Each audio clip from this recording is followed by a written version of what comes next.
Seventh graders, this is lesson number 1 on crossings.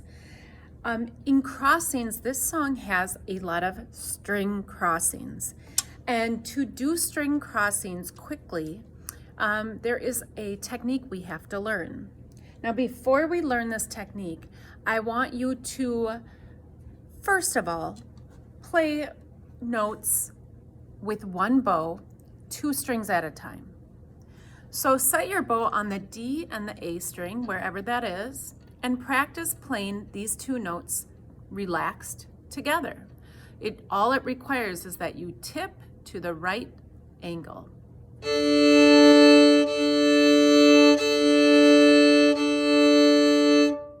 Now, something you want to keep in mind when you're playing, you really want to have, when you're playing these double stops, 2 notes together, you want to make sure your body's arm is square and everything's in a good spot. And you also want to make sure your bow is straight. And you also want to make sure you're not pressing or squeezing the grip or the bow hold. That will cause you to wobble. So again, practice first playing 2 strings together. Let's do it together. Ready? 4 times, go.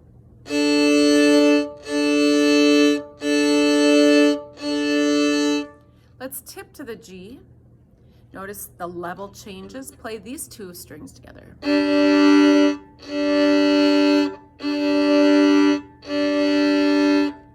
Good.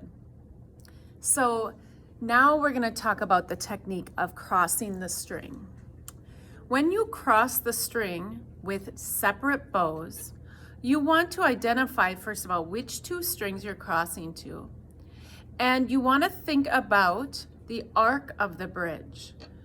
You want to be as close to the next string as you can as you're crossing. Now, in crossings, we many times start by crossing the top string to the bottom string. When we're going slow, we can use our whole elbow. Let's do our whole elbow to do 4 string crossings from A to D. A, elbow up, D, elbow down, A, elbow up, D.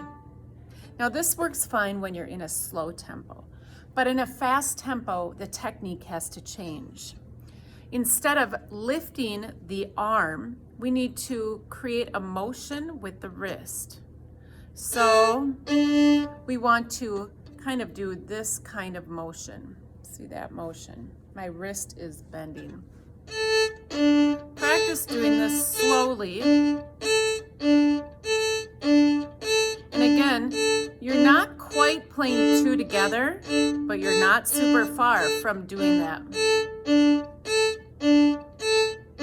And again, you want to practice going from the high string to the low string. High string, down bow, up bow, low string.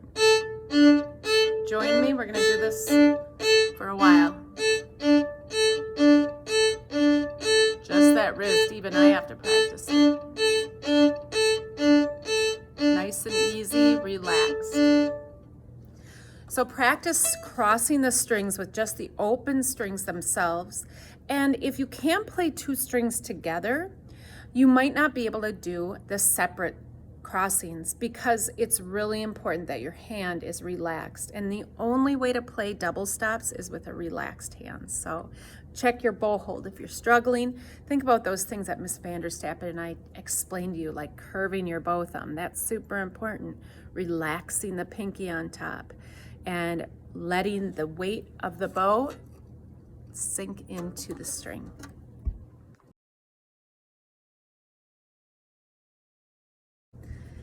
All right, violas, I hope you had some time to practice string crossings with that nice loose wrist working. We're gonna start at 29 and do just 1 measure. This area, we have string crossings occurring quite a bit.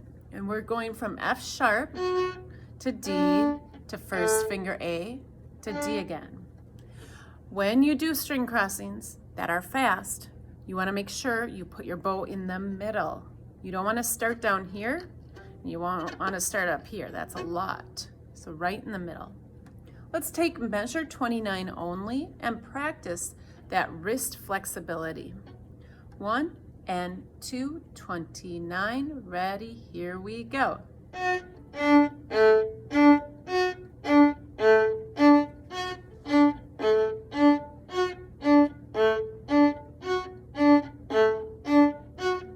Can you go faster?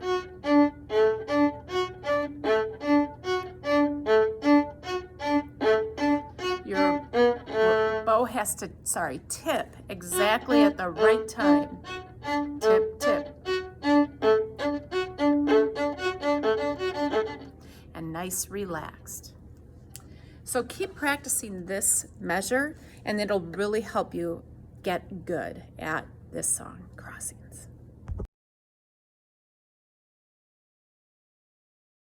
So violas, let's go ahead and start at 29 now and go all the way to 37. And again, remember to think about that relaxed wrist.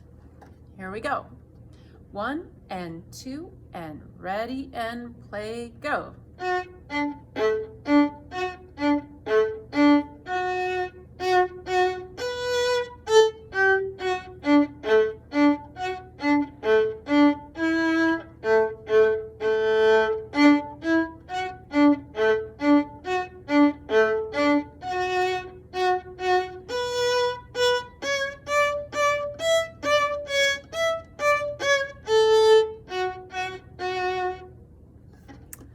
Nice and slow, easy going. In fact, this tempo will be more like this.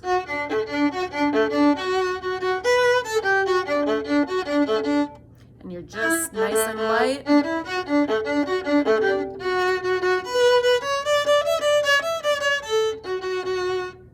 Nice and easy. So keep practicing.